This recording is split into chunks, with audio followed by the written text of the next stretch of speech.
મહેસાણાના વિજાપુર તાલુકાના રામપુર ખાતે સરદાર પટેલ ગ્રુપ એટલે કે એસપીજીનું મહાસંમેલન યોજાયું હતું। સંસ્થાના રાષ્ટ્રીય અધ્યક્ષ લાલજી પટેલના અધ્યક્ષસ્થાને યોજાયેલા કાર્યક્રમની શરૂઆત સરદારપુરથી બાઇક અને ગાડીઓની ભવ્ય રેલી સાથે કરવામાં આવી। આ મહાસંમેલનનો મુખ્ય હેતુ લગ્ન નોંધણી સુધારા, મૈત્રી કરાર અને સદસ્યતા અભિયાનનો હતો। આ સભામાં સમાજના લોકોની વિશાળ જનમેદની ઉમટી પડી હતી।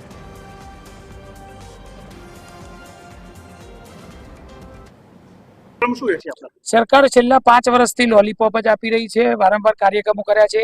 દરેક તાલુકા જિલ્લાએ અમે આવેદનપત્ર પણ આપ્યું છે અને ઘણી જગ્યાએ રેલીઓના પણ કાર્યક્રમ કર્યા છે, મોટી સભાઓ પણ કરી છે, પણ અત્યાર સુધી સરકાર તરફથી રિઝલ્ટ લોલીપોપ સમાન જ છે। એટલે સરકારને પણ હું કહેવા માંગુ છું કે વહેલામાં વહેલી તકે આ લગ્ન નોંધણીના કાયદામાં સુધારો કરવામાં આવે કે ફક્ત આ એક પાટીદાર સમાજની માગણી નથી, જ્ઞાતિની યુવા દીકરીઓ લડાઈ છે અને સર્વજ્ઞાતિના મા બાપની આ લડાઈ છે। તો આજે તમે જોયું છે કે જે હજારો સંખ્યાની અંદર પાટીદારો ઉપસ્થિત હતા, તો વિજાપુર ખાતે આવનારા ટૂંક જ સમયમાં 50,000 માણસનું મહાસંમેલન કરી અને સરકારને ચીમકી ઉચ્ચારીશું અને આગામી સમયની અંદર અમારું આંદોલન ઉગ્ર કરવામાં આવશે।